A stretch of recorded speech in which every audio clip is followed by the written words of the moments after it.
guys! Before we begin with today's story, I wanted to tell you something, but you can skip ahead if you want. I have a goal of being able to reach 100,000 subscribers, and I wanted to ask for your help to make it come true.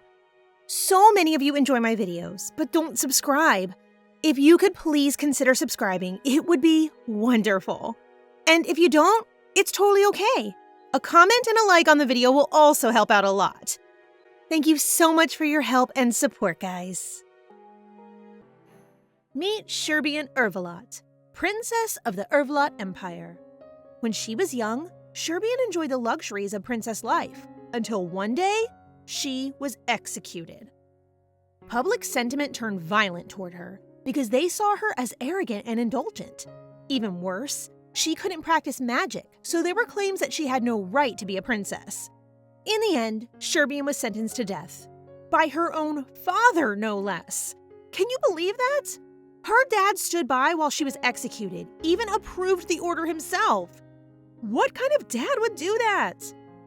But Damian's story didn't end there, because after being killed, she woke up as her 5-year-old self. Isn't that crazy? Like any normal person, Damian thought she was dreaming at first. But life carried on just as it did when she was younger, being awoken by her maid and shepherded to meals. It didn't take long to realize that she'd acquired some extra abilities with this second chance. Now she can see status boxes above people's heads and even read their thoughts. I don't know if that's a blessing or a curse. Especially since Sarah, Damian's favorite maid, turns out to really hate her. I feel so bad for this princess. There really is no one she can trust. What's worse is that Damian doesn't have full control over this 5-year-old body. If she doesn't want to be hated and end up with her head in a basket, Damian is going to have to figure out how to get more control over this baby princess.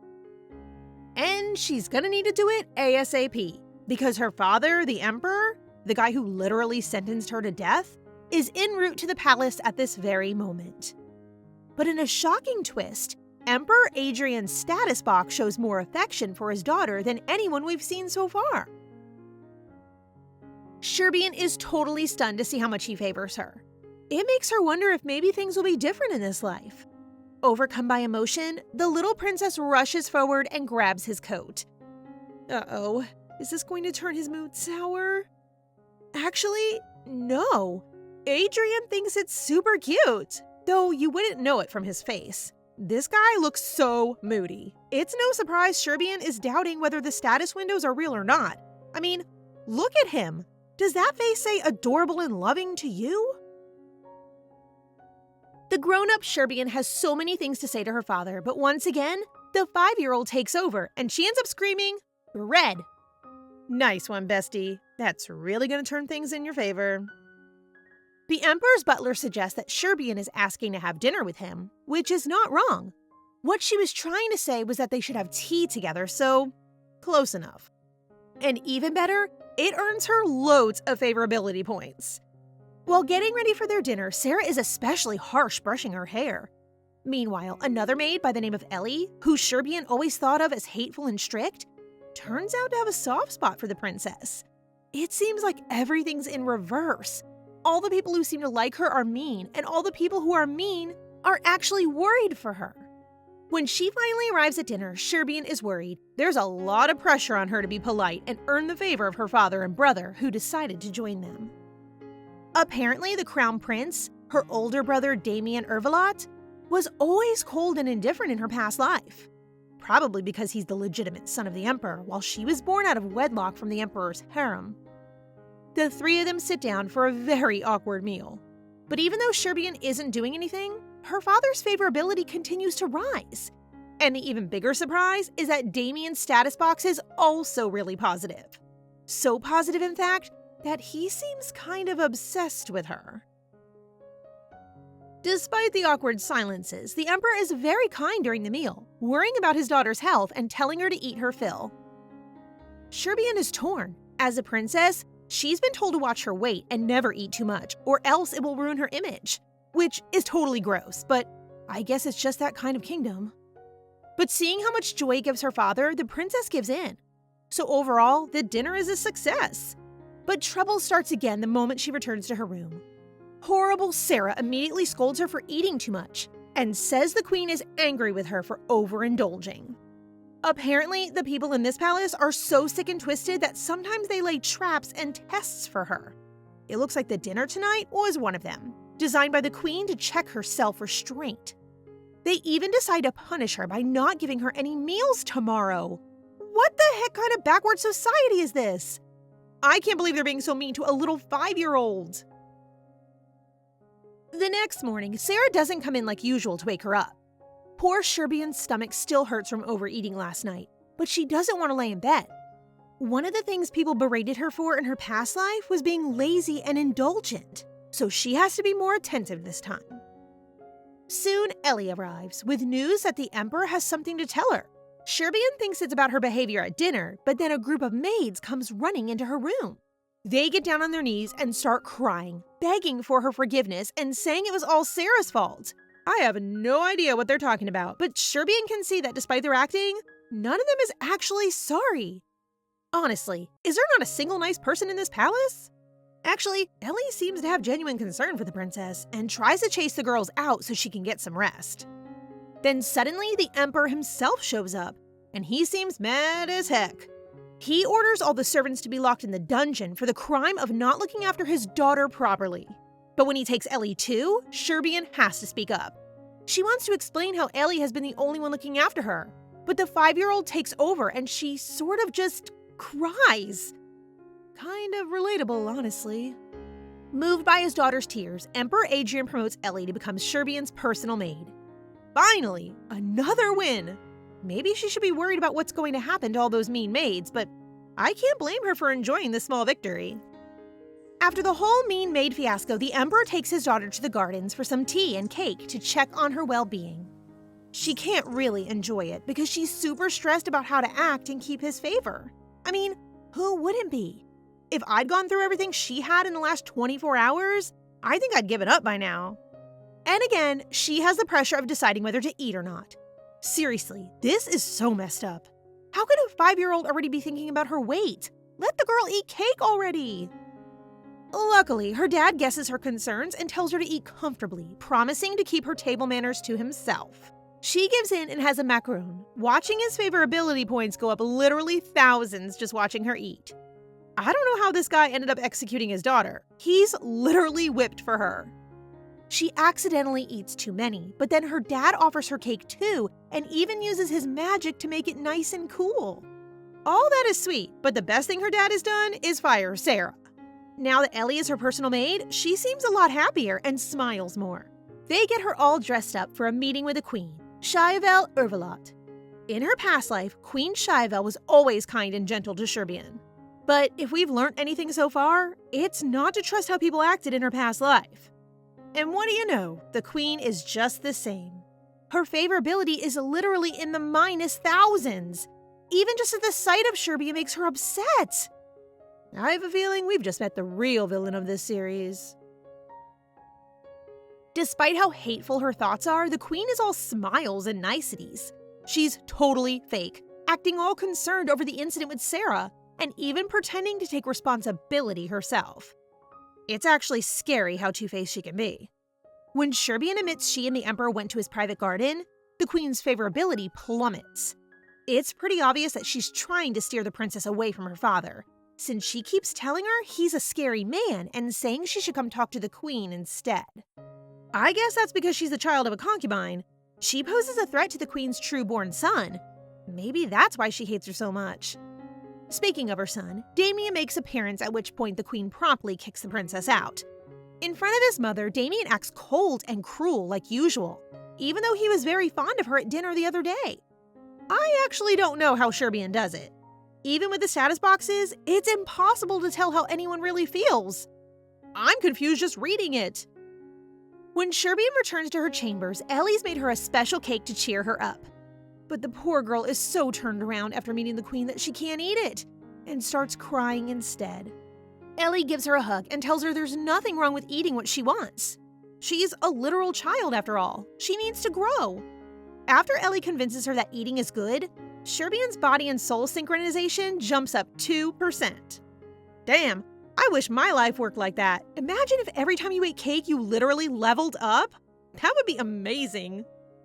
In the next few days, Sherbian's life improves dramatically. She's much more relaxed and able to communicate a little better with Ellie, who is getting very fond of her baby princess. While on a walk, Sherbian has a sudden recollection of one of the incidents that led to her execution. In her past life, a carriage passing through the slums tipped over. One of the trash bags tore, revealing all the fancy food that no one ever ate. It caused an outrage, and a rumor immediately sparked that it was all from the princess. But all Sarah ever fed her was cold soup and bread. So where did all that fancy stuff come from? In the end, Sherbian was blamed, so that's why she's still so stressed about her public image around food. Determined to put the rumors to bed, the princess ventures over to the palace kitchens. They arrive to find the kitchens deserted, and although dinner hasn't been served, there are almost no ingredients. So then, how did that rumor start about the food waste? It can't have come from the princess's palace kitchens. That place has more dust than food. Anyone else starting to get real suspicious of where that nasty queen fits into all of this? While she's having a snack, she reads Ellie's thoughts and discovers that her sister is very sick with malaria. It gives Sherbian the motivation she needs to change things. After all, she's been given a second chance. This time around, there'll be no food waste incident and no sick sisters. While wandering through the grounds, she stumbles upon a door that leads to a gorgeous flowery garden and finds a boy about the same age as her inside. He's wearing a very fancy robe and has blonde hair and silver eyes. She puts the pieces together and recognizes him. That boy will one day grow up to be Carmen, Lord of the Magic Tower. Carmen came from the slums but had a great affinity for magic, so he became a disciple and worked his way up to become the owner of the tower. Probably because of his origins, he always hated the princess. In fact, he was the one to carry out her death penalty. Damn, can't she ever just meet a janitor or something? Why does everyone she bumps into have something to do with her death? Give the girl a break. At this point, Carmen is just a pupil of the tower, and he doesn't seem to hate her. Actually, just like her brother and father, his first thought is that Sherbian is super cute. He even invites her to sit down and enjoy the garden, his personal hideout. He seems really excited to have a visitor, and even gives her special permission to come back anytime. Quite the contrast from the cold-hearted man who grew up to literally execute her. The two of them start walking together, and Sherbian admits she's looking for a little yellow flower by the name of Kasha. Every time she describes it, her favorability points go up. I guess there's some benefits to being 5 and adorable. Because he doesn't want her to walk alone at night, Carmen agrees to come with and help her search for the flowers. They soon find it and grab a few by the roots, since the princess wants to eat them. I'm starting to seriously judge her taste in food, but apparently, it can be used as a medicine to help reduce fever. Carmen seems worried about handing a flower with medicinal properties to a 5-year-old, which is actually pretty sensible. I mean, you wouldn't just hand a box of pills to a kid, would you? What Carmen doesn't realize is that the kasha flower has an extra special effect on child fevers, which makes it the perfect antidote for Ellie's younger sister. He hands them over and then asks why she's not having magic lessons. He reveals that he can sense how high her mana affinity is, and hers is really strong. Which is news to Sherbian. Since she was born, she was always told she had no magical powers at all. So either Carmen is lying or someone has been plotting a much more serious scheme. Carmen assures her it's the truth, but right now, the princess is more focused on her 2 tasks. She's got the flower to save Ellie's sister, so now she needs to address the food waste incident. Carmen knows that the trash gets taken out at the south gate, and he shows her the way. She asks him to keep this whole thing a secret, and the young wizard agrees, but only on the condition that she promises to learn magic from now on. Aw, I'm starting to like this guy. He really wants the best for her, and as we've seen, that's a pretty rare trait around these parts. When Ellie starts calling for the princess, they part ways, promising to meet again. Sherbian returns to her maid and hands over the kasha flowers. She sends them home to her sister and a few days later reports back that the fever has broken. So with one task completed, she moves on to the other. Sherbian is hoping to find clues about the food waste at the south gate, but there's already a large group of people heading that way, including the Emperor. She bumps into him and he acts chill. even though he 100% only came this way because he was hoping to catch her. Even just seeing her in her pretty little dress immediately adds 100 favorability points. At this rate, Sherbian is going to have to smile at him like once a week, and she'll earn enough points to avoid execution. Trying to gain even more affection, she grabs onto his cloak just like before and asks him to come with her. I assume she only wanted a bit of company, but as usual, he rolls out the red carpet and organizes an entire picnic just for her, with more food than anyone could stomach. What I wouldn't give to get that kind of treatment. I know she's had a hard life or whatever, but she's certainly making up for it the second time around. After a few snacks, he shows her around the southern area of the garden, including the stables where the carriages are stored. She makes a beeline straight to a carriage with a suspicious black bag inside. On her father's orders, they carry it out to discover an entire bag full of uneaten food. Exactly the thing she was looking for. It's a good thing she caught them in time, before that bag went out to the slums and destroyed her reputation. But now, there's the question of where it all came from. One of the stable boys suddenly appears, and his thoughts give him away. Clearly, there's some kind of scheme going on, and the Emperor knows it. He demands the stable boy be interrogated, and until then, her father tells her not to worry. He even picks her up for a cuddle. I think that's a sign that Operation Don't Get Executed at 18 is going pretty well. The next day, the princess's flag is found on the stable boy, so the Emperor bursts into his daughter's chamber to investigate. He asks straight up if she's been turning down food, and Sherbian panics, worried that things are going to go just the same as in her last life. When her father spots the macaroons on her table, she bursts into tears, admitting that she took them from her picnic yesterday. Although, I don't know what's so wrong with that. Honestly, this palace is so weird.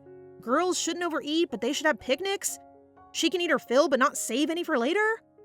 I'm so confused. While Sherbian is crying, Ellie gets on her knees and tells the Emperor there's hardly any budget coming to the princess's palace. Adrian looks like he doesn't believe a word of it, but luckily, his accountant comes in at just the right time to confirm their story.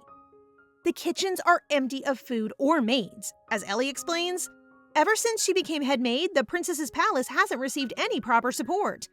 That's why she took the leftovers from the picnic, and also why the food waste couldn't possibly have come from them.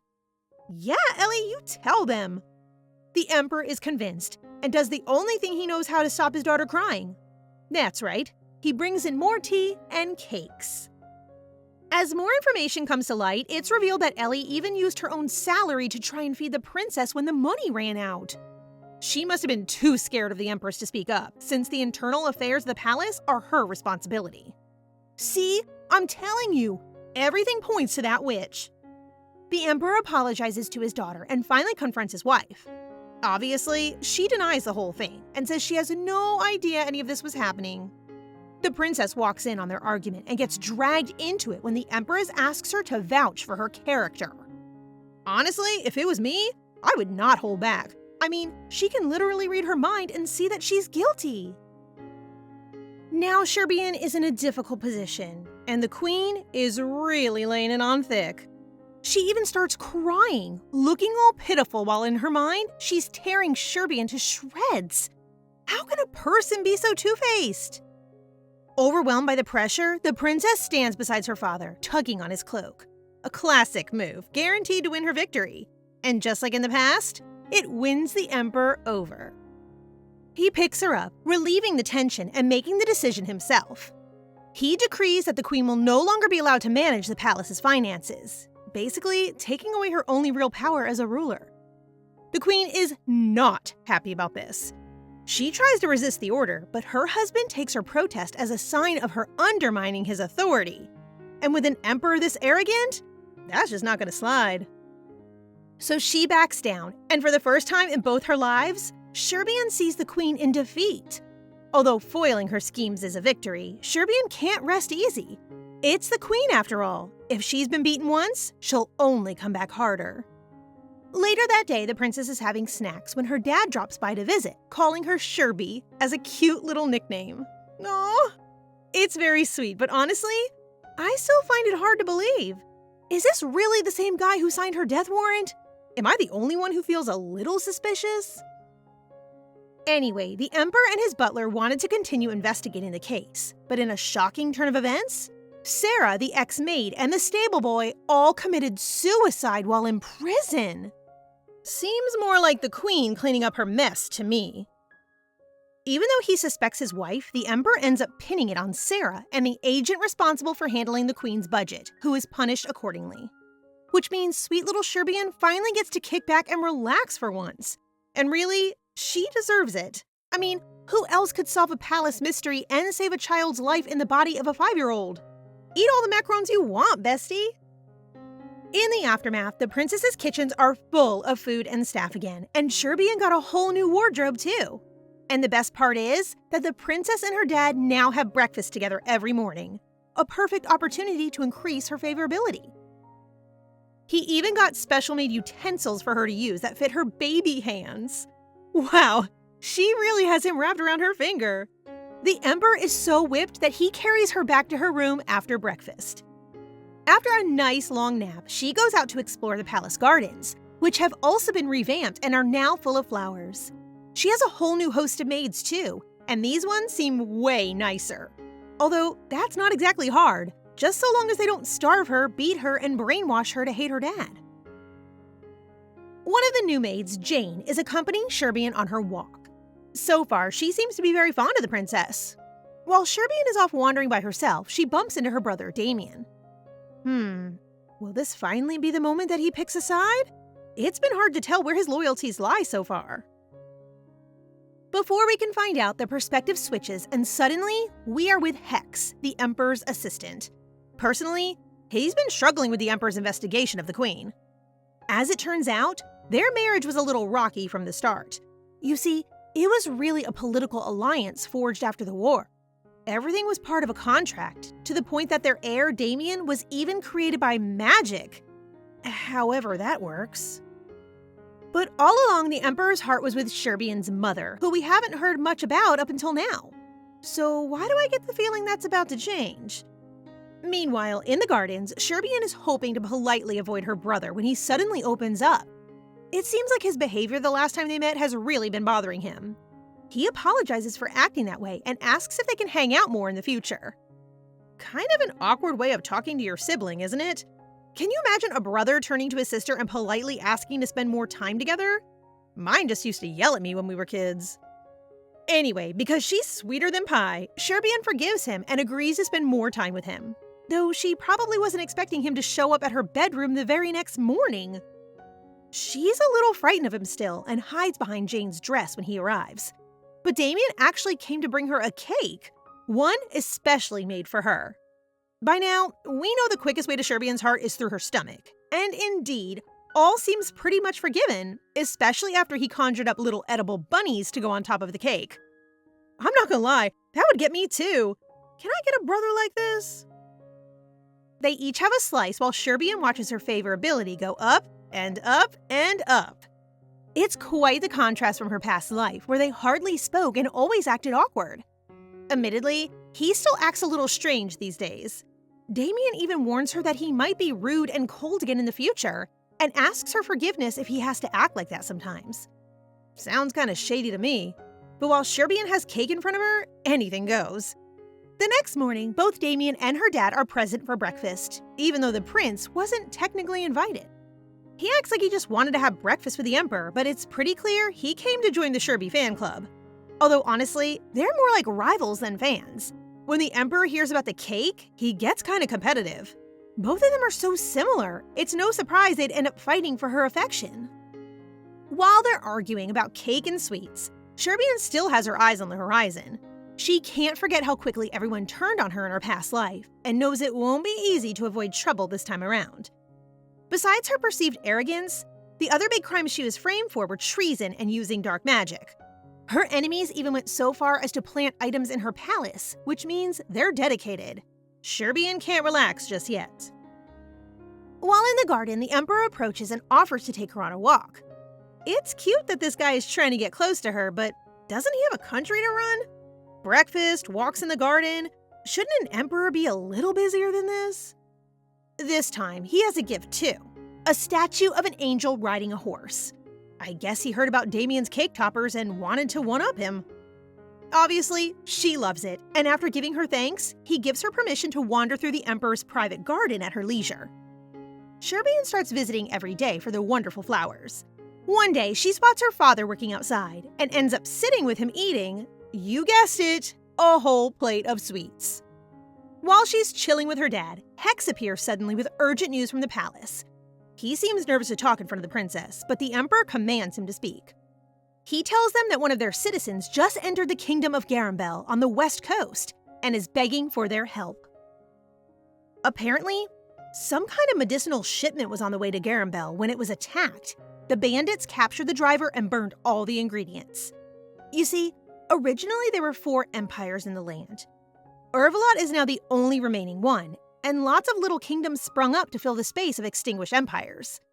In the last Great War, the Emperor conquered them all, but in the decades that followed, several kingdoms have perished due to various disasters. The Western Kingdom of Gambel was nearly one of them, and has been struggling with leprosy for years. That's why they were transporting special medicinal ingredients to the kingdom. Hex advises the Emperor not to send another shipment. Storm season is about to begin, which means the cost and scale of sending further supplies will only be a loss to the Empire. Financially, it makes sense. But Sherbian remembers from her past life that once the Empire stopped supplying the kingdom, the plague spread faster than anyone imagined and wiped out the entire nation in a fortnight.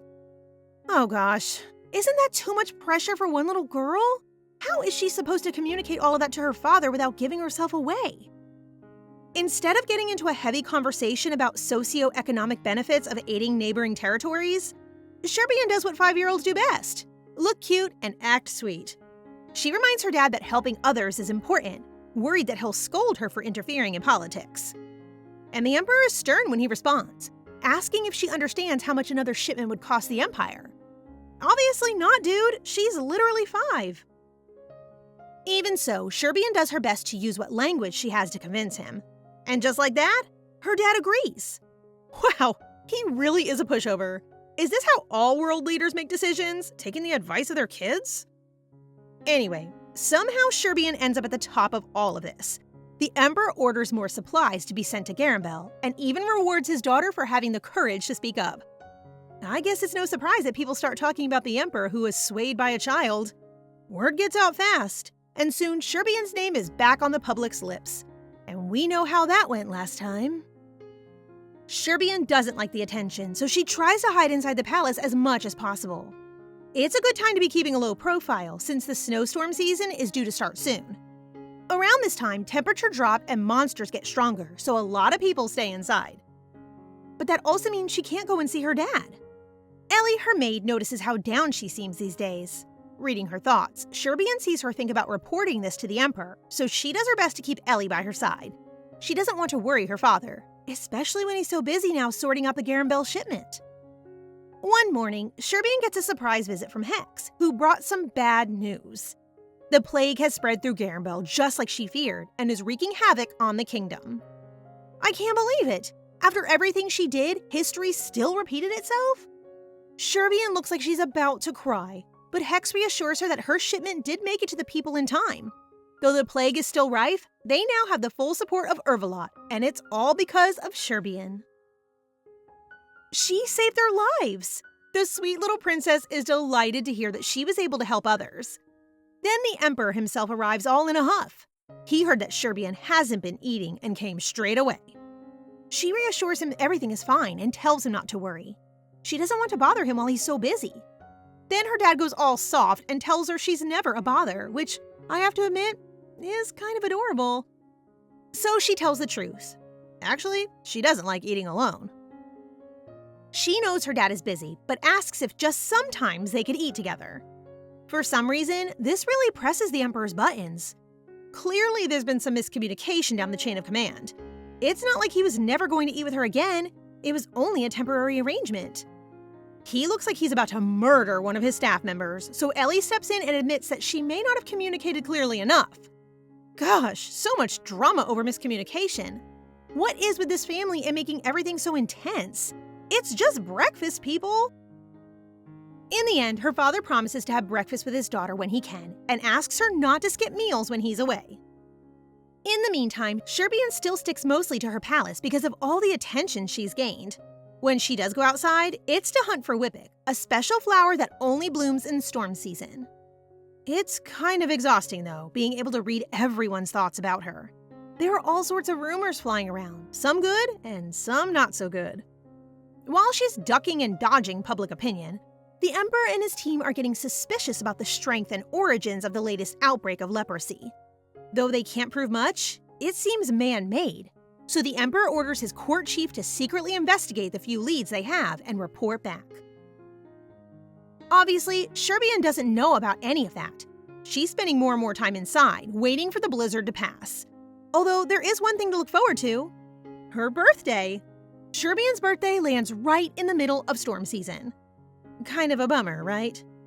In her past life, her 6th birthday was a miserable affair. She didn't have a party or any kind of celebration. Actually, people just acted like it was a normal day. All at the hands of the queen, of course. Maybe this time she can change things? After all, doesn't the little girl who saved the Gambel nation at least deserve a party? Actually, the maids are planning something. This is one of those times where being able to read minds kind of sucks, since Sherbian can see the surprise they're planning for her. But I guess it's the thought that counts, right? As usual, Sherbian is more occupied with thoughts about how to secure her spot in the palace, so that, no one decides to execute her this time around. She asks Jane to take her to the royal library, determined that if she can't use magic, at least she can become smart and useful to the Empire. The only problem is, she's not supposed to know how to read yet. Only 5, remember? She asks Jane to stand outside so she can read, and they head off together. But before they reach the library, they bump into a stranger with dark red hair. He introduces himself as the magician Antonio, at which point Sherbian has a sudden memory of him accusing her of dark magic in her former life. Even now, his intentions are murky. By reading his thoughts, it's clear that he's only being nice to the princess to get closer to the Emperor. The memory of her horrible past life is so upsetting that she ends up fainting. When she comes to, her dad is by her bedside and has already had her checked over by a doctor. Because, of course he has. It takes Sherbian a moment to realize she's still in her younger body and not being persecuted in her memories. She reassures her father that she's not ill, just scared, so he immediately storms off to confront magician Antonio. But since our beloved Emperor has literally no chill, he goes from 0 to 100 real quick and locks the magician up, having him beaten to reveal what he did to his daughter. Oh, and Damian is there too for some reason. Do we know how old this kid is? Should he be hanging around an interrogation chamber? This looks like it's going to get nasty. Meanwhile, the doctor is doing everything he can to cure the princess of what is clearly just a very long anxiety attack. Everyone seems so worried, and though she doesn't know it, some people's lives are very much on the line. So Sherbian drinks the medicine provided, even though it tastes disgusting. Her dad is about to strangle the doctor for giving his precious princess a gross drink, so she forces herself through the whole thing and pretends it's yummy. Ugh, this poor girl. After the whole medicine fiasco, the interrogation of Antonio has actually turned up some dirt. The Emperor trusts his daughter's instincts, so even though he literally just said hi, he had the magician investigated and discovered he's been kidnapping kids. Okay, that's obviously horrible, but can you believe how lucky she is? That means another of the main villains in Sherbian's story is off the books before she's even a teenager. The Emperor commands his men to find and return the missing children, and also orders that anyone from the magic tower related to Antonio be investigated. Meanwhile, Sherbian is plagued by fears of her past life repeating. Determined to find some way to protect herself, she steals a few of the gems from her dresser and hides them in her teddy bear. I don't know how she plans to escape when she's only 6, but that's our girl. Always plotting. The next morning, Ellie brings the princess a list of furnishing options so that they can redecorate her room. Now that the budget dilemma has finally been solved, Ellie is determined to make the palace all beautiful and sparkly for her. Looks like the boys might have competition for the top member of the Sherbian fan club. Because running the country is apparently no big deal, the Emperor walks in as usual.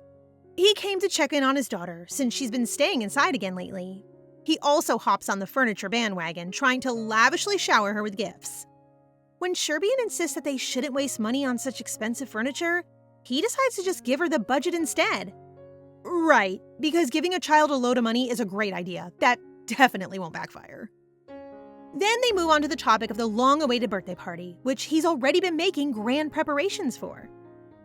When he made the announcement to his ministers, a young man by the name of Hannibal Pakur stepped forward, which, by the way, is one of the weirdest names I've ever heard. But anyway, Hannibal is from one of the most prestigious clans in the Empire. Maybe that's what gives him the courage to stand up in front of the Emperor and tell him there are more important things than his daughter's birthday party. Uh-oh. Nice to meet you, Hannibal. Hope you had a nice life. The young Duke seems to think the situation in Gambel is too severe to be holding a party right now. With the plague still raging, it would be insensitive to hold such a big celebration. It would be a fair point if news didn't arrive at that exact moment proclaiming that the plague had recently eased. Talk about taking the L. Besides, since the princess is the one who ordered the extra shipment of medicine, it seems like a birthday party would be really appropriate right now. But blowing up against the Duke in front of his council is likely to make rumors fly about the Emperor's judgment. After that tense council meeting, the big day finally rolls around.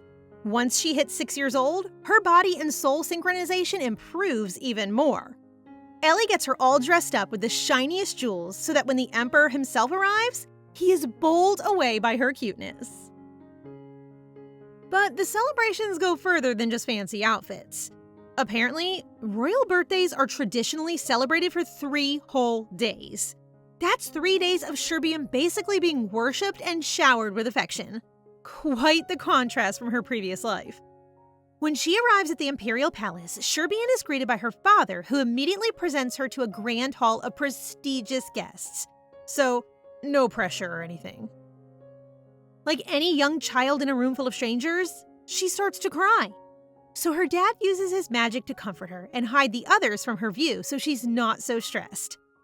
He takes her out to the gardens, where they dine on her favorite sweets before the arrival of the Grand Witch herself, Queen Siabel, who looks just as stunning as usual despite her rotten personality. And this time, her favorability is at an all-time low. I guess that's to be expected after the food waste scandal put her out of the Emperor's favor. The uncomfortable trio sit together and greet the guests, the first of whom is the master of the magic tower, Master Trana. I guess Carmen must have talked her up, because this guy already likes Sherbian, like, a lot. And just like Carmen, he mentions Sherbian's mana levels.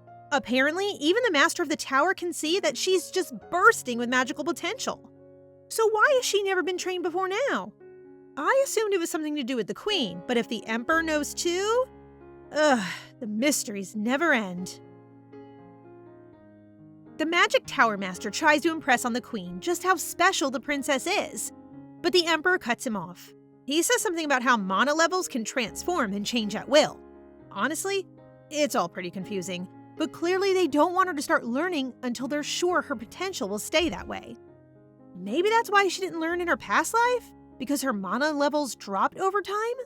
The whole thing gets even more complicated when Sherbian catches her father thinking about her mother's last words. Something about wanting a child to enjoy their childhood? Ah, that makes a lot of sense. Avishur's last wish must have been for Sherbian to have the freedom to play and enjoy her youth. But that seems kind of bogus to me. She has the potential, so she should use it. After that whole encounter, Damian finally shows up, and the party is in full swing.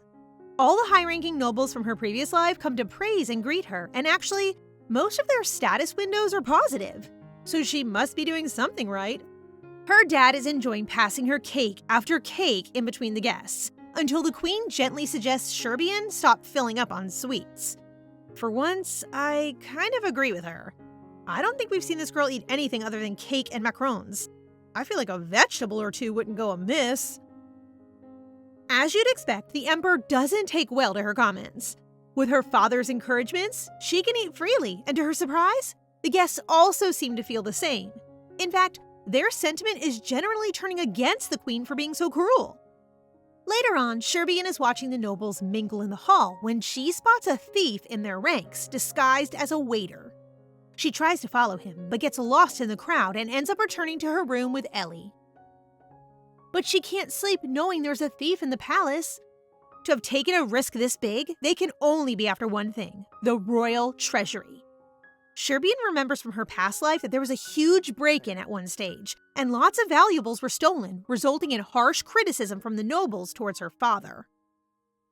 This time, she's determined to pay back some of the kindness her father has shown her, and put a stop to the break-in. On the second day of celebrations, only children from the noble families are supposed to attend. As usual, the queen has engineered things so that there's no one of Sherbian's age. All the guests are children of the queen's favored dukes, which just seems unnecessarily mean. Isn't it enough to ruin her reputation? At least let the girl have some friends. Luckily, Sherbian has her brother by her side, and he's fully in her corner today. Oh, and Carmen showed up. It's a good thing too, because she's going to need all the help she can get. Those snobby rich kids waste no time being rude about the princess, and even makes a dig at Carmen's lowborn upbringing. Bad decision, buddy. After hearing his sister and best friend insulted, Crown Prince Damian immediately calls a guard to drag him away. In the middle of that mess, Sherbian spots the thief from earlier through his status window, even though his face and hair are totally different. She gets Ellie to pick her up and take her to the Treasury, where she ends up face to face with the thief, again in a totally different disguise. What is he, a chameleon or something? As a 6-year-old, she uses the best words she's got to warn Ellie there's something off about the guard. But when he realizes the jig is up, the thief whips out his sword and tries to take her hostage. His sword is about to slice Ellie in two when suddenly, a stranger appears to defend them. He tells the girls to run, but Sherbian can see the thief has something else up his sleeve. She calls out to warn the stranger, and he turns his head at just the right moment, avoiding some kind of lethal poison. Honestly, give this girl a medal. She's a total superhero. Damian shows up in time to deliver the final blow, disarming the thief and rushing straight over to check on his sister. The thief is captured, and once again, the day is saved by sweet little Sherby. The stranger who came to their aid was apparently an escort assigned to the princess, whose name is Adante Royd. He explains the whole situation to her father, who is shocked that his 6-year-old daughter managed to identify a thief just by looking at him. He sends her to her room to get some rest while he pursues the investigation. After being interrogated, the thief admits he was aiming for the royal treasury, but somehow, blinded by his love for his daughter, the emperor gets it in his head that he was after Sherbian all along. Oh, Adrian. Never change. During the investigation, they're interrupted with urgent news. The thief was just found dead in the prison, and it looks like he was poisoned. Does that remind you of any other mysterious criminal deaths? Sounds like Sarah and the stable boy, doesn't it? Clearly, whoever helped the thief get into the palace decided to silence him before anything else could come out. After all, he had to have had help. He even had access to servant and guard uniforms. Suddenly, the princess's escort appears and tells the emperor that he thinks his daughter was able to read the incoming attack from the thief and forewarn him, almost like she read his mind. Kind of a wild thing to just pipe up and tell the emperor, but go off. To everyone's surprise, he actually agrees. Since Sherbian has such an affinity for mana, it is plausible that she might also be particularly sensitive to danger. The next day is the final celebration, during which only the royal family are allowed to attend. And they really go all out. There's a dollhouse covered in macarons, and even a chocolate fountain. It's like Sherbian's own personal heaven. Damian got her a huge teddy bear as a gift, and her father offers her one special wish as a reward for catching the thief. But, as usual, the queen interrupts to say a wish from an emperor is too great an honor for a child. Which absolutely makes no sense. Seriously, where does she come up with this stuff? The crown prince and the emperor manage to shut her up, so she makes her wish. And it's not cake, or more toys, or any of the things you might expect. Sherby wants to see the royal treasury. Her father escorts her himself. The treasury has the royal seal on its doors and only responds to the mana unique to the royal family. That means only the royals can open it by infusing their mana into the blue wolf symbol. Inside, there are lots of magical tricks and traps to confuse any potential thieves. There are jewels and precious gems in every direction, but the real prize is the Emperor's own treasures, especially the Imperial Scepter. That's what Sherbian thinks the thief was after. That's the one that disappeared in her past life. It belonged to the first ever emperor, but her father says it's not actually very valuable. Wait, then why would the thief be after it? And how was he planning to break in anyway without any access to the royal family's mana? I'm so confused. On their way out, Sherby spots the secret passageway that the thief was planning to use to exit, marked by the sapinal flower engraved on a candlestick. Once the celebrations draw to a close, the princess is gifted a large amount of assets and property. Who keeps giving all this financial responsibility to a little girl? Who makes the decisions around these parts? I bet it's the emperor. Now that she's incredibly wealthy, Sherby wants to learn how to manage her new assets and make good use of the money she's inherited. For that, she'll need a teacher. After doing a pretty poor job of sneaking around the palace staff, Sherbian's eye lands on a junior finance minister named Marco William, who's a little creeped out that the princess keeps following him around like a stalker. She asks him to become her teacher, but Marco immediately refuses. I'm pretty sure everyone has noticed by now that most people who get involved with the princess either get locked up or lose their lives.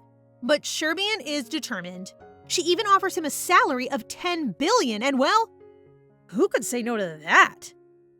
After acquiring her tutor, Sherbian starts thinking about the change of seasons. With spring just around the corner, it's nearly picnic time, where nobles gather in the special millennial garden to witness the legendary flower that blooms once in 1,000 years. The sapinal flower. The millennial garden was created by the first emperor as a place for social gatherings under the magic of eternal spring. In her previous life, Sherbian was never allowed to enter. She hopes this time her father will include her in the festivities, so she goes to visit his chambers and stumbles into an official government meeting. Maybe she should come back another time? But the emperor insists and even picks her up to comfort her amidst the pressure of his advisors. She doesn't want to interfere, so she decides to just sit there until he's done working. Although, it seems like she's already interfering by staying on the emperor's lap. It does, however, give her the perfect opportunity to read the moods of the government officials, most of whom hated her in her previous life. This time around, they all seem just as obsessed with her cuteness as the emperor. She also gets to witness how an empire is run, and a chance to grasp the present political situation. And currently, there seems to be a lot of fluctuation in the price of grain. Because of the fluctuation in market prices, the meeting was extended and Sherbian fell asleep. When she woke up, she was still in the arms of the emperor. Before them is Hannibal Pakur, the Minister of Foreign Affairs, and coincidentally, the same man who spoke out against Sherbian's 3-day birthday party. This is the first time Sherbian has met him, but she remembers right away that he's also the Empress's younger brother. Ah, now it all makes sense. The emperor can tell his daughter is nervous around him, so after they've met, he stuffs her with cake, his foolproof method for keeping her happy. Finally alone, Sherbian asks her father the question she came for: permission to go on the spring picnic. At first, he doesn't answer, but then his favorability starts rising like crazy, and he agrees to go together as long as she fulfills one wish. They end up in the Millennial Garden with the whole royal family, including Damian and the Queen. The meadow is gorgeous, but Sherbian is struggling to appreciate the sights because she's embarrassed about fulfilling the promise she made. Which turns out to be way less intense than it sounds. He just wants her to call him Dad. But she accidentally calls him Papa and freaks out because I guess that's not the proper way to address an imperial parent. Honestly, at this point, who cares? Her dad loves it anyways and asks her to stick with that from now on. After tea, Sherbian is able to enjoy everything the spring picnic has to offer, especially the sapinal flowers. In her previous life, Sherbian met a fairy that lived inside one, so she still looks at them all the time, expecting one to pop out. Once, after her brother gave a precious flower to one of Sherbian's rivals, she went to the garden to beg that fairy for a single flower, hoping it would make her feel better to have one too. But the next day, the entire garden burned down. And I'm sure you can guess what happened after that. Since the princess was the last person to enter, everyone blamed her for its destruction. The more I hear about the things Sherbian was blamed for, I'm kind of shocked they waited that long to execute her. If I didn't know any better, I would probably hate her too. Because of her bad memories associated with the sapinel, Sherbian refuses when her father invites her to pick one. After the events of the picnic, the royals go home, and somehow the queen ends up in the same carriage as Serbian. It's kind of uncomfortable, but it ends up being a gift. The queen is up to her usual tricks, and her status window gives her away. She also seems to know about the secret passageway and even blatantly admits she's after the treasure. This is one heck of a breakthrough. So Serbian has learned 2 things. 1, the passageway from the Treasury leads to the Millennial Garden. That's why there's a sapinal on it. And 2, the queen was somehow involved in helping the thief. Wow, this goes deep. And who knows, her whole family could be involved. I wouldn't trust that slimy duke as far as I could throw him, so I wouldn't be surprised. Thinking quickly, she asks her father if they can have picnics more often so that she can monitor the passageway in case the queen tries a second robbery. Meanwhile, her lessons with Marco are off to a slightly dull start. Because of her princess upbringing, there's a lot she doesn't know about the world, so they have to start off super basic, like how a shirt is made basic. But she really wants to learn about the world, especially the way commoners live. Although Marco is wary at first, seeing his thoughts make it easy for Serbian to quickly win him over and get friendly with her tutor. And as usual, she keeps winning fans left and right. Now that she knows where to look, it's easy to spot her escort, Adante, wherever he's hiding. That status window really is a dead giveaway. She uncovers his hiding place, which is kind of embarrassing for a knight of his status, and gives him a bag of caramels as thanks for saving her from the thief. His favorability immediately goes up. I guess moody knights can be sweet lovers too. And it's definitely useful to have him on her side. He already saved her once, and he's smart enough to notice her special skills. She really needs him in her corner, so he stops giving the game away. Jumping ahead a few months, spring has passed and now summer is on its way. One sunny morning, Serbian is summoned to the Imperial Palace for a visit. A delegation from Gambel have arrived and asked to see her. The first person to greet her is a boy not much older than the princess. His name is Abel, and he's the prince of the Gambel kingdom. He greets her very formally, but Serbian is too young to know how to answer, so she does what she does best and runs to her dad's lap. Okay, is anyone else kind of tired of that? I know she's a cutesy kid and all, but technically there's a full-grown woman in her head. Isn't that sort of weird? Anyway, the Gambel delegation are incredibly grateful for their aid against the plague. Actually, they're specifically grateful to Serbian. All she has to do is ask how they're holding up, and they're immediately members of the fan club. Turns out, the delegation also has another purpose. They've been investigating the plague as the Emperor ordered and have determined that someone within the Imperial Palace was working against his orders. They even suggest they had something to do with the plague. While the adults are having heated political conversations, the young prince seems totally smitten with Serbian. He comes to visit her quarters with some cake as a gift, because apparently, that really is all she eats these days. Though Prince Abel is very sweet and well-mannered, Damian doesn't take to him. I guess he's jealous that someone else has his sister's attention, especially since she isn't acting shy in front of him. The 3 of them have a very awkward tea party where Damian keeps giving the kid a death glare. But he's acting so adorable, I don't know how anyone could hate him.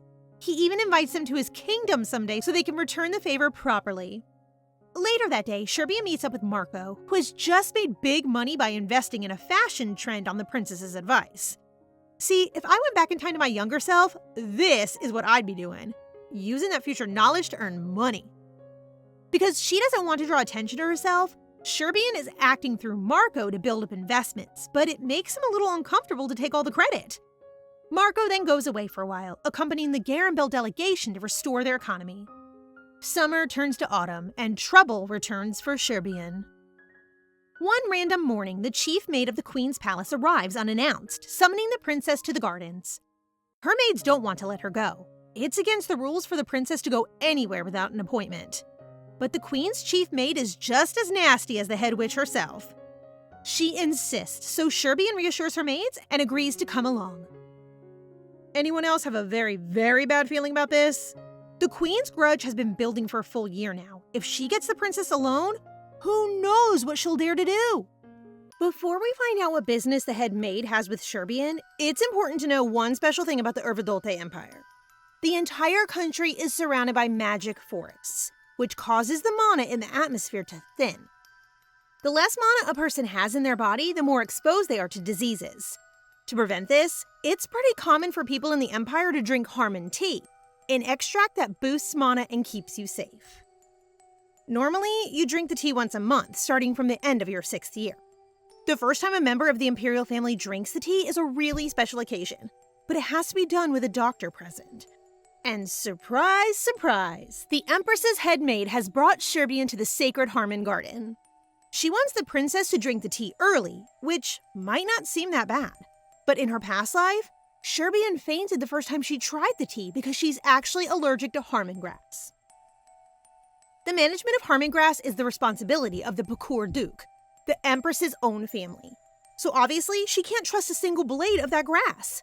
Who knows what the maid might have put in it? Even if she wasn't allergic, it would be far too dangerous. Ellie and Jane try to resist, demanding the presence of the palace doctor, but the head maid is having none of it, and even the palace guards are on her side. Ellie and Jane are restrained, leaving poor little Sherbian defenseless when the maid grabs her and orders the tea to be poured. Things are really not looking good.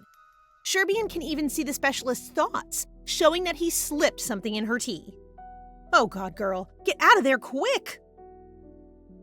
She's struggling against the head maid, crying out for help.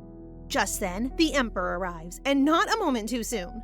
He frees Sherbian, demands the guards be arrested, and even puts the specialist in restraints. Of course her father would come running the moment she's in trouble, but breaking into the Harmon Garden is a big deal. Apparently, the Emperor doesn't care one bit about the rules. He's so angry to find his daughter in this suspicious setup that he even vows to conduct the specialist's interrogation himself. Whoa! Is anyone else a little hot under the collar? Adrian is kinda handsome when he's mad. When Hex arrives, he and the Emperor start discussing the situation right away. Sherbian has a real dilemma now. She doesn't have the words or intellect yet to explain an allergy, and even if she did, it would be a little suspicious considering she's never had the tea in this life. But one way or another, she has to avoid it. Luckily, she has an incredibly doting father who is obsessed with pampering her. The moment Sherby expresses her dislike, he orders Hex to study the Harmon tea and find an alternative. But that in itself is a risky thing to do. All authority over the Harmon grass belongs to the Empress's family, and that includes information about the components and analysis of the herb. That means investigating Harmon tea is basically the same as challenging their authority. The Pakur Duke's family definitely won't let it slide, but Adrian would do anything for his daughter. So now it's on poor Hex's shoulder to find a replacement, no matter the political consequences. And there will be political consequences. Already the Empress's palace is kicking up a fuss about them holding the head maid captive. And it only gets more complicated when Sherby's knight arrives, admitting he was absent because he'd been called away by the Empress's personal doctor. I mean, how much clearer can it get? Obviously, this has all been staged by the Empress, down to every last detail. I don't think Adrian is going to be able to brush past her involvement this time. And she's not done poking her nose where it doesn't belong. Soon after the tea incident, the Empress pays a visit to the princess's palace, the first time she's ever done so in both of Sherbian's lives. She is trying to interrogate the princess and making Sherbian very uncomfortable. So Ellie steps in, trying to call the princess away. As usual, Isabel does not take that well at all. She is so angry about being interrupted that she orders the guards to seize Ellie for her disobedience, which is crazy. I mean, aren't they in Sherbian's palace? Why does she have authority here? Thinking fast, Sherbian tries to save Ellie by admitting she was in the wrong and she shouldn't have refused the tea. As soon as she gives in, the Empress pulls out another cup of the damned Harmon tea. I thought this stuff was supposed to be sacred. Does everyone just carry it around in their pockets or something? Finally, she snaps, yelling at Sherbian and literally forcing her mouth open and pouring the tea down it. Okay, this is insane, even for her. I can't believe this is actually happening. Of course, as usual, the Emperor shows up at the last possible second. I swear, that guy basically has a spidey sense for whenever his daughter is in trouble. Isabel is so stunned by his arrival that she drops the tea, smashing the cup on the floor. She insists that she had only the princess's best interests at heart, but Adrian has totally run out of patience. He calls it what it is: abuse. The two of them are screaming and yelling at one another when Sherbian coughs. The Emperor suddenly notices how she's shivering and takes her straight to bed, summoning the palace doctor. After a brief examination, the doctor finally reveals what Serbian was trying to tell them all, that she's allergic to Harmon tea. And it's a really strong allergy too, since she didn't even drink it and she's fainted. If her intolerance is even stronger in this life, she's gonna have to be really careful in the future. In other news, the examination of the tea the maid was trying to give her has highlighted a strange ingredient. It's not poison, but it affects the body's mana and slowly reduces their ability to use it. Wait, hold on a second. Is that what the Empress gave her in her past life? Is that why she could never use magic before? Because she was drugging her with this ingredient? Wow, that is seriously messed up. Serbian suffers a fever for quite some time, but slowly she recovers her health. Her brother and father visit frequently, and this time they even brought cake. They're both very worried for her health, but the truth is, the princess is suffering more from her memories than the reaction. She can't stop picturing the Empress forcing her mouth open. I'm not surprised. It must have been traumatizing. While she's been ill, Adrian's fury has swept through the palace. Despite the protests of his advisors, he demands an investigation into both the Duke Pakur and the Empress, as well as more research on the Harmon grass itself, even though that's totally forbidden. Isabel's brother is just as slimy as usual. He promises to comply with the investigation and insists that he has nothing to hide. He argues that this is all a big misunderstanding, and that the Empress could not possibly have known about what was in the tea or how the princess would react. Which is a steaming load of nonsense if you ask me. For a few days after the whole affair, both the Emperor's palace and the princess's palace are in an uproar. Ellie and Jane are worried about accidentally causing an allergic reaction, and even her brother seems concerned about her health when they meet. Damian takes her on an impromptu visit to the Emperor, where the atmosphere is tense, to say the least. Adrian is holding her little bunny doll. Apparently, there's something weird inside it. Before he says what it is, Serbian is already freaking out. This whole setup reminds her of her past life, where people found evidence of black magic in her possession and used them to turn the palace against her. But this time, it's nothing like that. Actually, they found the jewels that she nabbed all those months ago, when she thought she would have to run away someday. Her dad is also very gentle. He isn't telling her off. He just wants to hear an explanation. Serbian is shaking and terrified, so she lays the truth before them. That she thought that she would need to accumulate some money in case she left the palace one day. Damian and Adrian are so blinded by their love for her that they completely misunderstand. They think she's scared of the Empress kicking her out because of the tea scandal, and that's why she took the gems. Either way, she's not in trouble. Her father chooses instead to reassure her that she will never have to leave the palace. This is her home, after all. After he's done reassuring his daughter, Adrian heads a meeting with his council to hear the results of the investigation. The specialist doctor was found to have added a large amount of mana-disrupting potion to the Harmon tea, apparently envying Serbian's extraordinary abilities. Now, whether that's really true or not is hard to tell.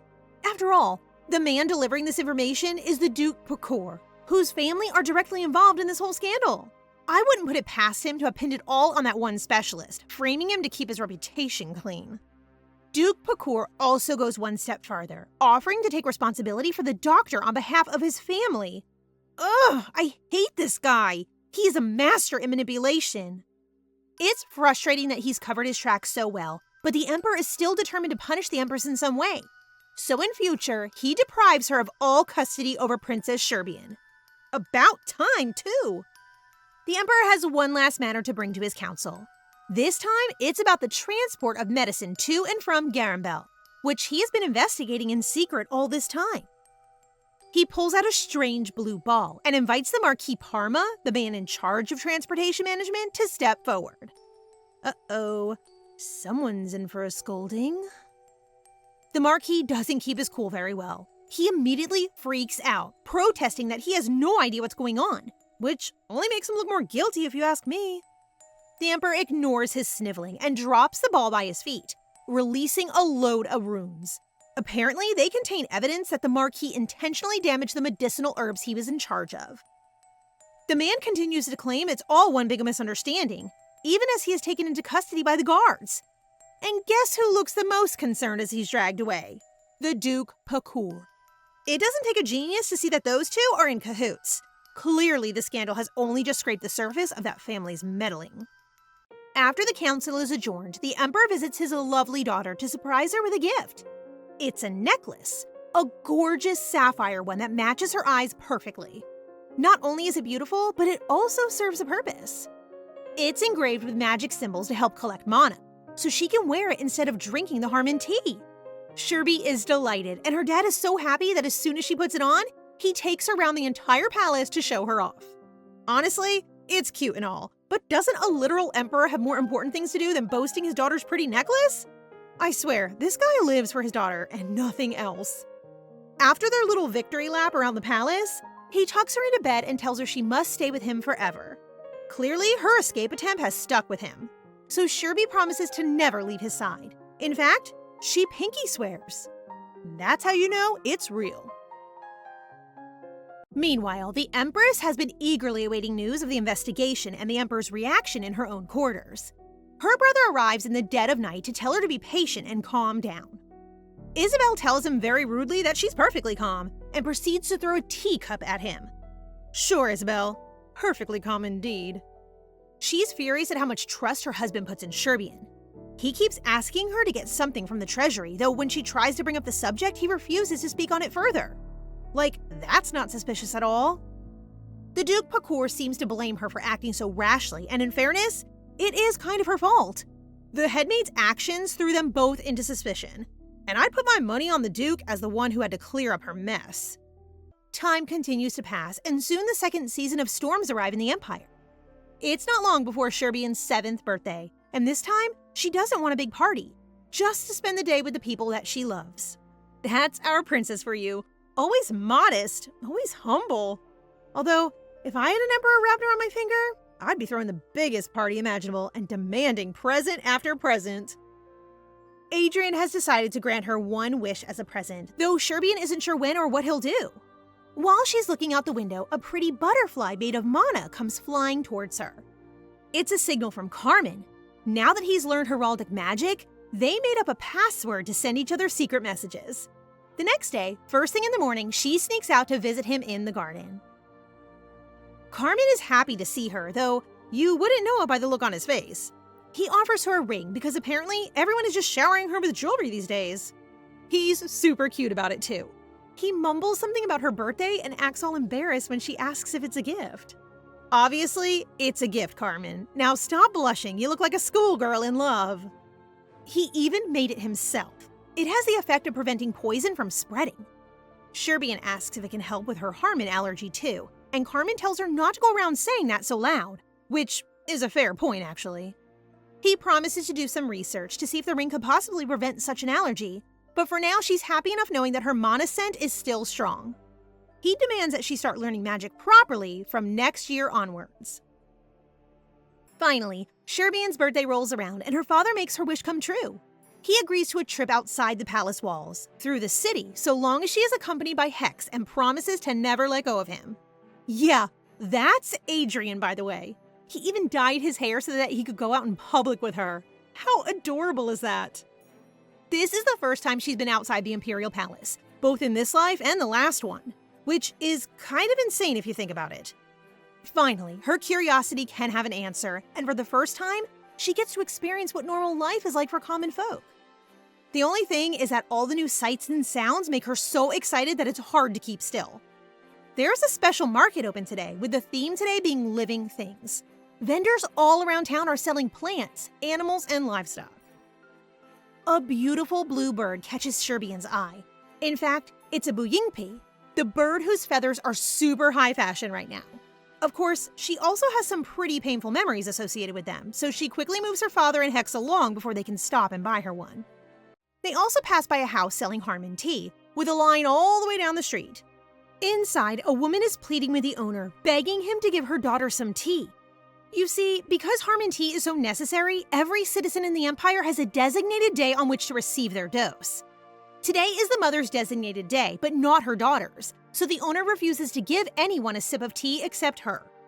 When Sherbian lays eyes on the woman herself, she immediately recognizes her as the same doctor who in the future will discover the kasha flower's medicinal properties.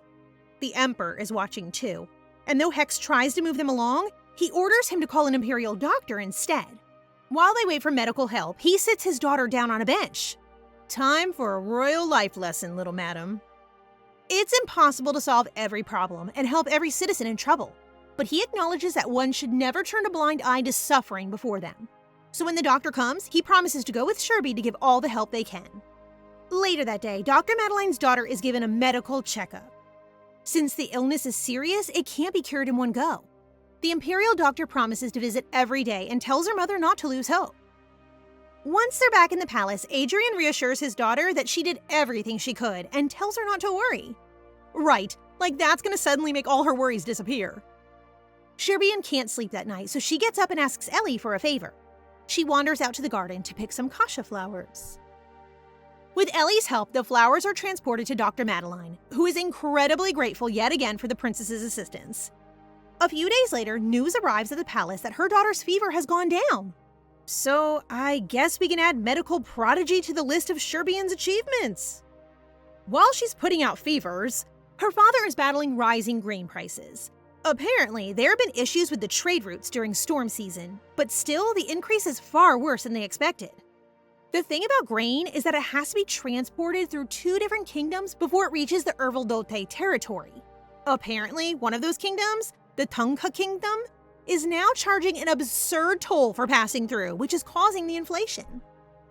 The Emperor orders an investigation into the toll and then runs right off to give his daughter yet another present for no conceivable reason. Although, I can't complain, because this time it's magical fairy wings, which is actually so cool. They can even make her fly.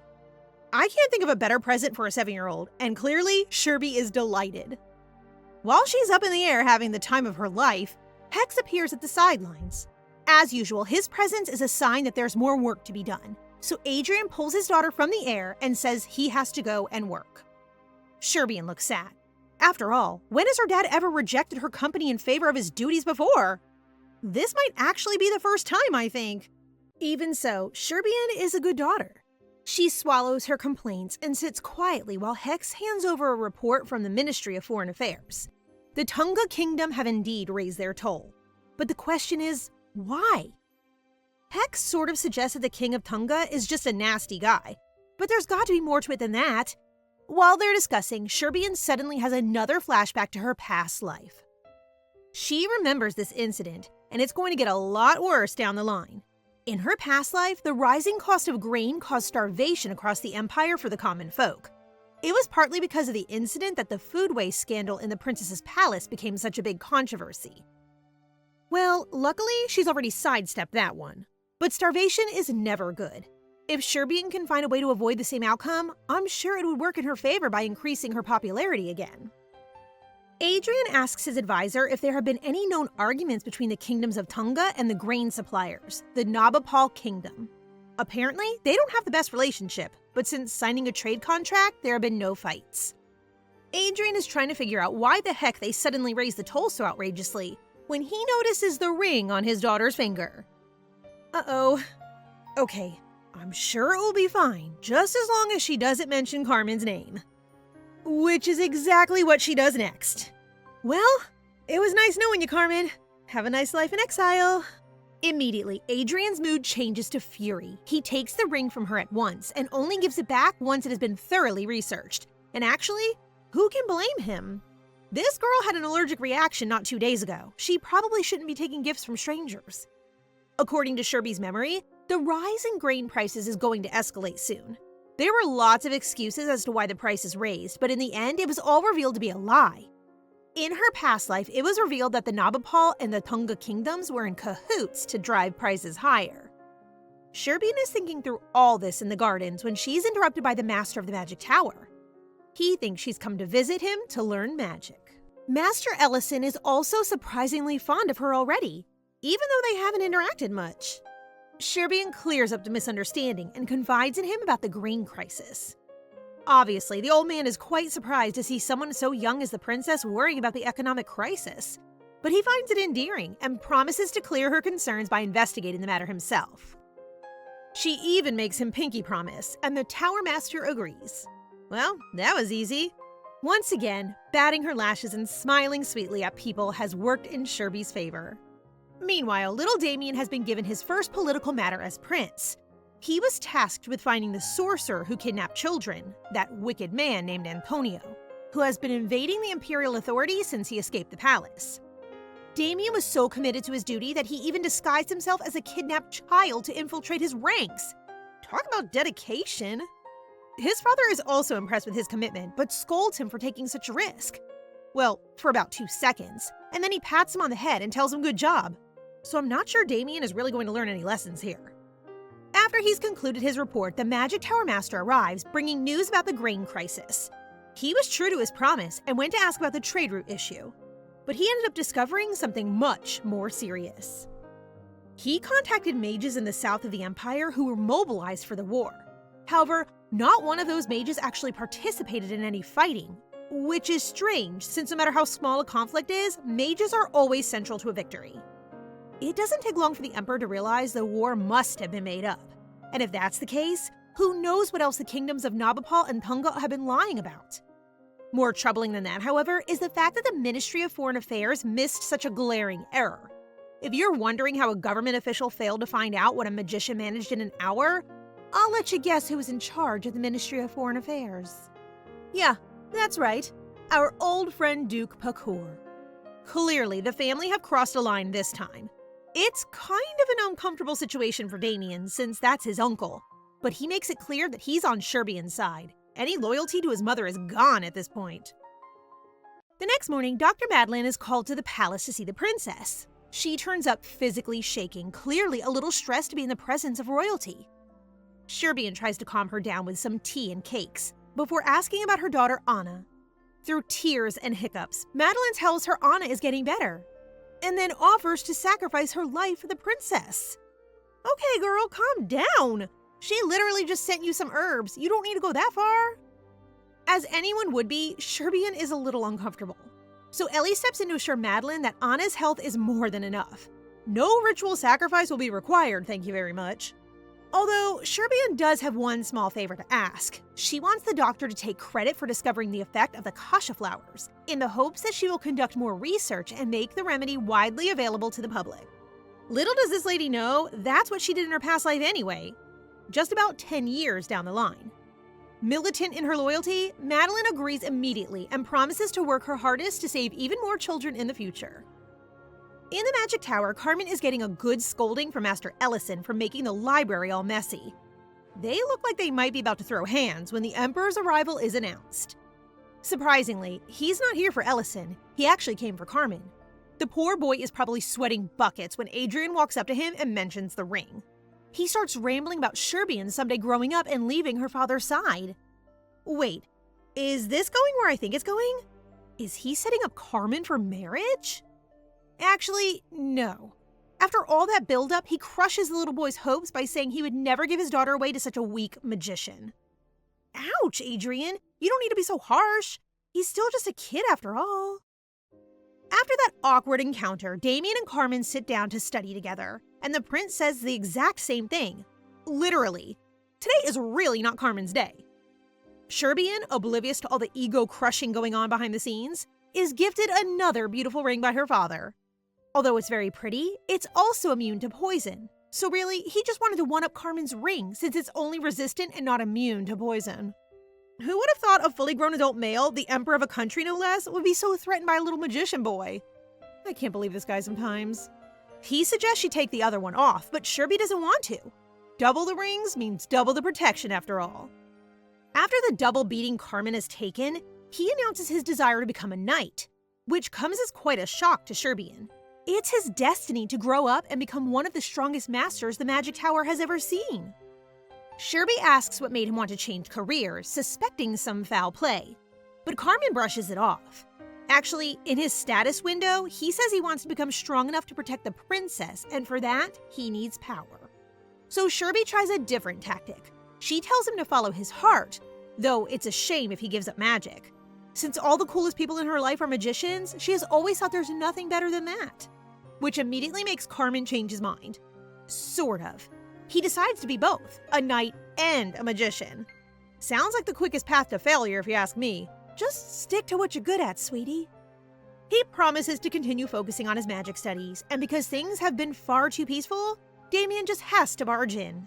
He immediately makes a comment about magicians being physically weak, which makes me think he was listening at the door for that whole conversation. Damian, you're Prince. Act like it. Carmen is very smug when he repeats what Sherbian said about magicians being cool, and that seems to settle this round of fighting. At least for now. After the boys have gone, Sherbian decides to attempt her second trip to the library. Of course, Adante is right behind her, watching her take out a book of Imperial family history. She's hoping to find a way to help her father and brother by seeing what other Imperial members did when they weren't in line for the throne. She stumbles across one who started a charity organization. That person played a big role in supporting the war and saving the poor from starvation. Sounds like the perfect job for Sherby. She's just putting the book back when she gets yelled at by this guy with green hair, telling her no one is supposed to be allowed in the library. Apparently, this guy's a librarian, though he looks more like a stoner to me. Wasn't he basically just sleeping on that pile of books? Once he recognizes the princess, he's a lot calmer. She gets a chance to look at his status window and realizes that despite his attitude, he's actually a pretty high-level magician. His name is Tonka Mallow, and he clearly just wants her to leave so he can go back to napping. Kind of relatable, not gonna lie. Sherbian decides to grant his wish and leaves the library. More time passes and eventually, summer arrives. Almost a year on, the delegation from Gambel have returned, bringing Marco back with them. Sherby is anxious to see him again, but first they have to report to the Emperor. And they brought some good news. Their mission was only to open an import market through Gambel and the western kingdom of Mosai. But they managed to reach a trade agreement that can feed about a third of the Empire's population. Well, that will certainly be helpful with the grain crisis still in play. And Marco played a big part in making sure the agreement all ran smoothly. He also lets Adrian in on Sherbian's secret, that she asked him to secure some food to be distributed in the slums after he returned. I guess that's plus 10 points for Sherbian. She's getting more and more popular by the day. But there's also bad news. The reason the delegation were away for so long was because a representative sent by the Foreign Ministry obstructed negotiations. It's that damn Duke of Pakur again, sticking his nose where it doesn't belong. Once again, fingers are being pointed at the Empress's brother. While suspicion is rising among the council, Marco and Sherbian are reunited over cake and tea. Of course. She's very grateful for all his hard work. Thanks to the negotiation with the Mosai Kingdom, the grain prices have stabilized, meaning the crisis is averted. Anyone else struggling to process all this economic talk? I thought this was a manhwa about a baby princess, but she's turning into a member of the Emperor's cabinet faster than I can keep up. Sherbian begins to visit the library more frequently, though she's not there to read. She visits because she's curious about Tonka, who seems to be a very lazy individual considering his magical abilities. Every time he sits down to nap, Sherby wakes him up and tells him to get back to work. And it's not like his work is very hard. He just has to keep the place clean and reshelf books. So why is he acting like it's the 12 tasks of Hercules? But between all her nagging, he's actually starting to study magic again. As a reward, she brings him little snacks to keep him motivated, which, again, is a big mood. These days, Sherbian is making new friends left and right. After spending time at the library with Tonka, she's introduced to Lala, a cute little pink-haired girl who's come to play with her. Unfortunately, Sherbian remembers Lala from her past life, and not for good reasons. She used to make up stories about the princess hitting her and being mean. So it's kind of disturbing to see her acting so sweet and kind in this life. They used to be so close, and yet their friendship ended in betrayal. It's haunted Sherbian for years. She never knew why Lala turned on her in the end. That is, until today. Her status window reveals the truth, that Lala is a spy for the Empress. Clearly, Isabel isn't done with her tricks just yet. Lala suggests they read together. She must have heard that Sherbian can't read yet, and suggested it on purpose to make her upset. For such a cute little thing, she really is nasty. She's trying to provoke Sherbian, probably to get some kind of reaction out of her. This is tough. The poor princess is going to have to be on her guard if they continue to play together. Even Ellie and Jane have no idea what's going on, although they are a bit surprised to hear that Sherby asked to read a book since they know she doesn't read. Oh, and to make matters even worse, Lala has picked the meanest story she could possibly find. It's all about a princess in an empire who was so evil that everyone hated and cursed her.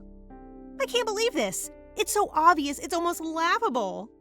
But to someone like Sherbian who has real trauma from her past life, It's hard for Lala not to get to her. Even her thoughts are hoping she will cry and calling her stupid. How could such a young girl be so horrible? The story even ends with a death penalty and people throwing garbage on the storybook princess. She's really struggling to hold back tears at this point, but she can't let Lala see her cry. That's right, Sherby. The best way to beat this pink-haired witch is by ignoring her. Maybe that way the Empress will get bored and give up. After their first meeting, Lala is introduced to the Emperor himself and plays the perfect part of an innocent little girl. Unfortunately, her father is Count Mersino, a loyal servant to the imperial family, which means the Emperor has good reason to be kind to her.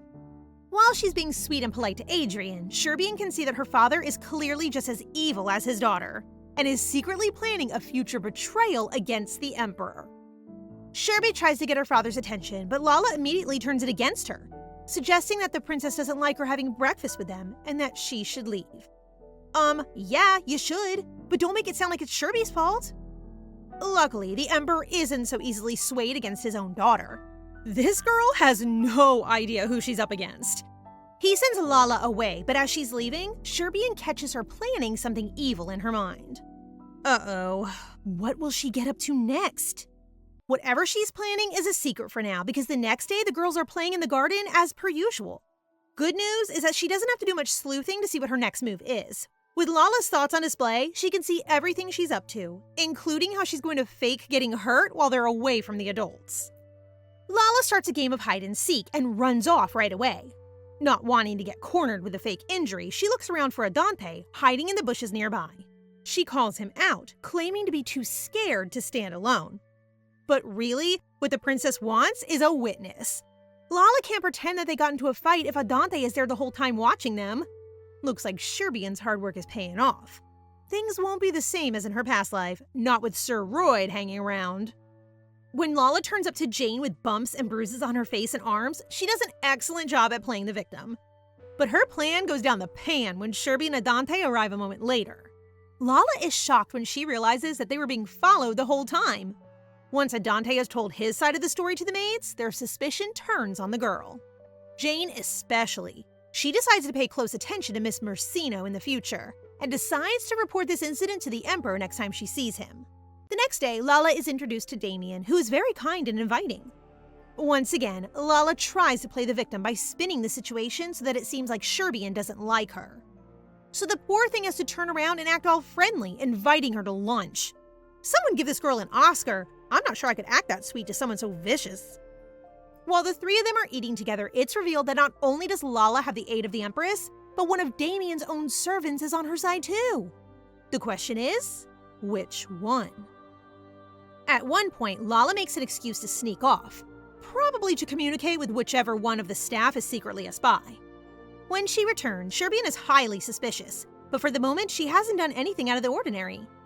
In the meantime, she gets a moment of peace when Carmen meets her in the gardens, but only a moment.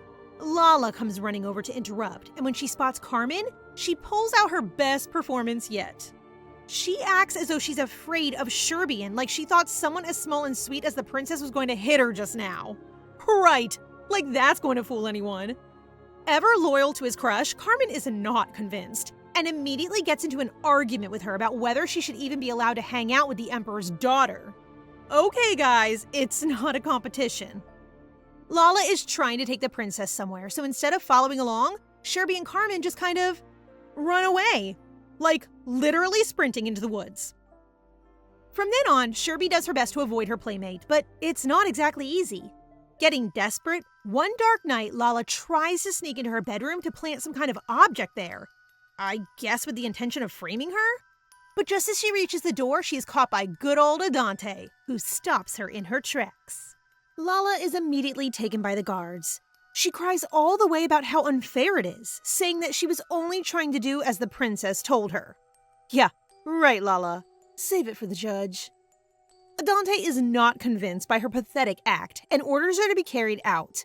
Hopefully this means she'll be gone for good. I don't know about you guys, but I really can't stand that girl. Sherby has to be pretty pleased with herself. In her past life, she could never outwit Lala and was always at the hands of the Empress. This time around, she's smart enough to corner her enemies and put them behind bars.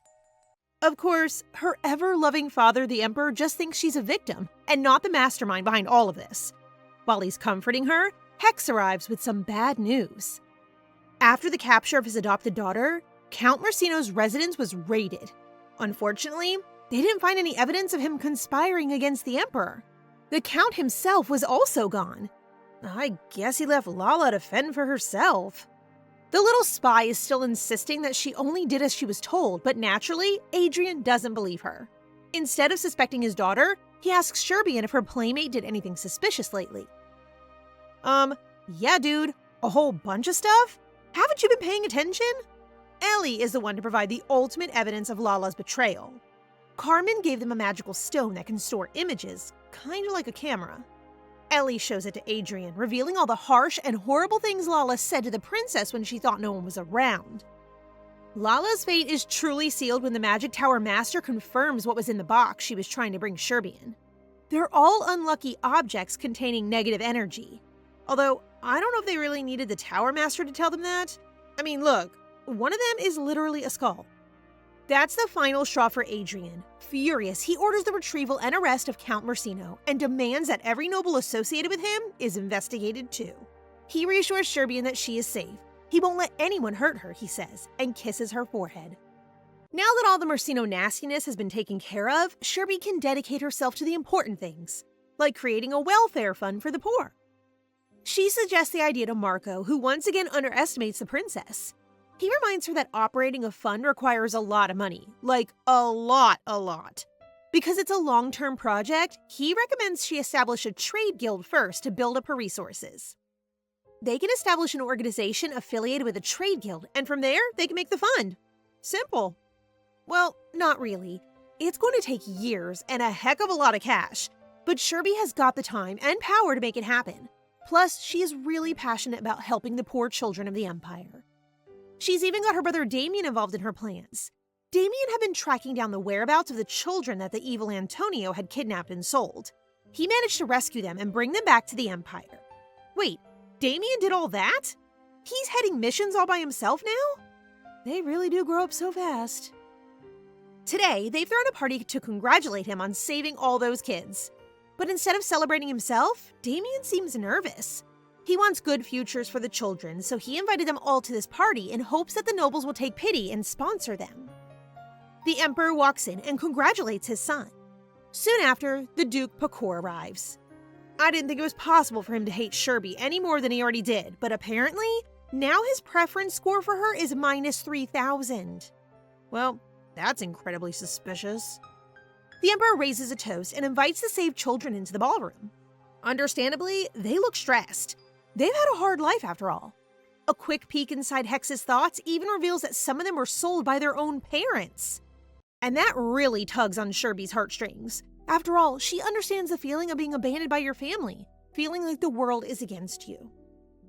In the crowd of kids, Sherbian spots Angel, a famous girl she remembers from her past life for being an incredibly talented magician. She basically developed a whole new theory of magic, so she's pretty much a genius. But right now, she's still just a scared child. Feeling sorry for the future prodigy, Sherbian decides that she wants to help every one of those kids and set them up with bright futures. Although there's one kid she should probably leave behind, because one of the boys is a spy for the kingdom of Nabapal. And boy, is he determined. His thoughts are dark, like really dark. He wants to destroy everything to do with the Erveldote Empire because he blames them for abandoning him. But that doesn't make sense. He wouldn't be here right now if the Empire hadn't saved him. The only good news is that he's a pretty low-level spy, so he's not going to do much harm, just yet. This is certainly an interesting turn of events. The famous magical theorist Angel and a spy from Nabapal have both arrived in the Imperial Palace. Poor Sherbian's head is spinning. Once again, she's going to have to find a way to save the Empire without admitting she can see people's thoughts. In the meantime, she's more worried about Damian, who isn't able to enjoy the party because he's so concerned about the children. Apparently, none of the nobles were interested in sponsoring the children, so their fates are just as uncertain now as they were before. So the next day, Sherbian approaches her father to ask him a favor. She wants to establish the welfare fund and has even prepared a document detailing all the required steps. Adrian is impressed, but like Marco, he warns her that this will be no easy task. Sherbian assures him that she will have Marco support the whole way and tells him they'll be setting up a trading guild to continue earning while the welfare fund grows. After a long afternoon of discussion, the Emperor is finally convinced. The princess's palace is quickly overrun by preparations for the establishment of the various organizations designed to earn money for the fund. Sherby has come up with the idea of selling scented candles at first, which is a cute idea. Who knew that this sweet little princess would grow up to be a small business owner at the age of just 7? She's also roped Tonka into her plans, since she also needs a research organization for magical formulas. Don't ask me why. This is already too complex for me to wrap my head around. We just have to trust that Sherby knows what she's doing. Obviously, Tonka doesn't like the idea of working. He doesn't like the idea of doing anything at all, really. But no matter how many times he asks to resign, the princess won't let him. Talk about a challenging work environment. I don't know if that's legal, Sherby. Anyway, she wants Tonka so that Angel has a good mentor and can achieve her full potential. She feeds him snacks to keep him going, and slowly the welfare fund starts coming to life. One of the aims of the fund is to support other people who are allergic to harm and grass, just like Sherbian. She was expecting it to be a rare allergy, but actually their research comes back and says there are quite a few people who can't drink it, and the numbers have only been growing in the last 50 years or so. This is where Tonka comes in handy. He knows a little about harm and allergies. Turns out, spending all that time in the library paid off after all. But there's a very strange detail about all the nobles recorded with a harm and allergy. Get this, all the people Marco knows died from unexplained accidents, and all of them had received treatment from the Duke Pakur. How's that for suspicious? I can't believe this guy has been getting away with this for so long. The next day, Sherbian asks her brother to accompany her on a trip to the city. They both dye their hair as a disguise, but if Damian was expecting a cute trip around town, he's gonna be pretty disappointed when they rock up to the Information Guild of Justice. Sherby just wants to investigate something and assures her brother there's nothing serious going on. Also, how adorable does she look with brown hair? The Justice Guild are eager to serve them. I guess they don't get a lot of visitors. Borgher, the guildmaster, immediately recognizes them, but he pretends not to and treats them very kindly just the same. Sherbian hands over the documents about Harmon and the Pakur family and asks him to investigate. Even though it's putting his neck on the line, the guildmaster accepts. While all her projects are on full blast in the background, Sherbian's 8th birthday rolls around in no time. Finally, Sherby has reached the age to start formal education, which means she has to do a magical aptitude assessment. At this point, it's kind of just a formality. The princess is already famous across the empire for her mana count. But that doesn't mean it's not a stressful day. The terrifyingly named Judgment Sphere is going to measure her mana levels and turn a certain color according to her magical potential. In her past life, it turned black. She was the first royal in Imperial history to have no mana at all. So you can't blame Sherbian for being a little traumatized when she reaches for it. Of course, this time, things are totally different. The sphere glows white and emits golden rays of light. This only happens for magicians with truly incredible potential, so she's totally shocked. She runs out to her father and starts crying while the Tower Master tells him what happened. It's an emotional moment for the princess. From now on, she cannot be denied any of the things she missed out on in her past life. Finally, she is taking the path that she was always destined to take. On the morning of her birthday, Sherby wakes up to find her body and mind synced at almost 25%. We're getting there, guys! Her birthday also coincides with the official establishment of the welfare fund they've been prepping so hard for. But when Marco and Sherbian arrive at their new office, they find a big sign saying, Mana Fairy Welfare Fund over the front door. I'll give you one chance to guess who named it that. The man responsible also has an ambitious schedule lined up for her schooling. He wants her to study both throne inheritance and magic, which is kind of surprising since her brother is the one in line for the throne, not her. She's worried that taking classes like that might start rumors about her ambition. Even worse, it might upset Damian. But Adrian reports that her brother actually wants her to study inheritance. That way, they can take classes together. Seeing her hesitation, he tells Sherby it's important to study even if she doesn't want to become emperor. The class also teaches how to love the subjects of the empire and would be really beneficial for running her welfare fund. Well, that's what he says anyway. And of course, after hearing that, Sherby can't refuse. What she doesn't know is that only a few days ago, the Empress approached her husband, asking to be involved in her stepdaughter's education. She claims to want to nurture Sherbian, to help her through her first classes as a symbolic act of blah blah blah. I mean, seriously, who does she think she's fooling? You tried to kill her twice already. Adrian puts her straight, and once the Empress realizes Sherby is going to be taking inheritance classes, she loses her cool. Obviously, she would hate the idea of the princess threatening her son's future position, but she can't do anything about it. Sherbian's first day of magic lessons arrive. She's going to be taught personally by the master of the magic tower, who teleports her to the tower itself. It's the first time she's been allowed inside, and since it's literally another dimension, it's no wonder she's so excited to be there. He shows her one of the ancient huge trees that was brought over by the goblins. Oh yeah, apparently they exist too, just in case you didn't know. The first emperor was a good friend of the goblin chieftain who helped him establish the Erveldote Empire. But if you're thinking of little green things with scraggly beards, you need to get that out of your mind right now. These goblins are very different. Actually, they kind of just seem like super attractive people with pointy ears. I have a feeling we're going to be seeing more of them at some point. Initially, the goblins were able to communicate with trees and access the network inside them. Every magician who enters the magic tower receives a branch from the tower master's own tree.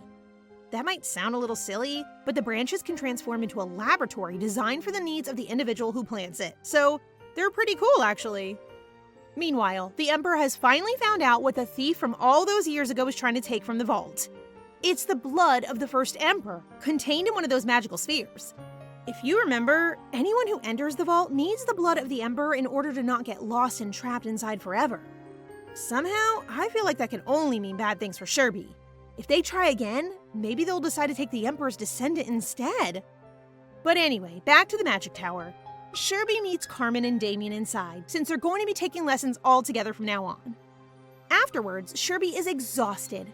Magic is hard enough on its own, but with her brother and Carmen fighting for her attention, I can only imagine how tired she must be. Despite her busy schedule, the princess still finds time to visit Marco and check in on the fund regularly. Dr. Madeline has started working for them now. She's been researching the kasha flower just like Sherbian asked, and she's just as, dedicated as before. The children saved from the kidnapper Antonio have also found a place at the fund, so Sherbian pays them a visit. Angel is quick to thank her for all her assistance, while Jaco the spy just sits there being arrogant. Somehow, his spy level has actually gone down since the party. How bad must this kid be? Jaco seems to be expecting some contact from the Nabapal kingdom soon, so Sherbian decides to keep an eye out for any incoming visitors. The next day, Damian and Sherbian are sitting down to study together when suddenly, the Empress storms in, yelling something about security. Instead of addressing why she suddenly interrupted them, the first thing the Empress does is scold Sherbian for not greeting her properly.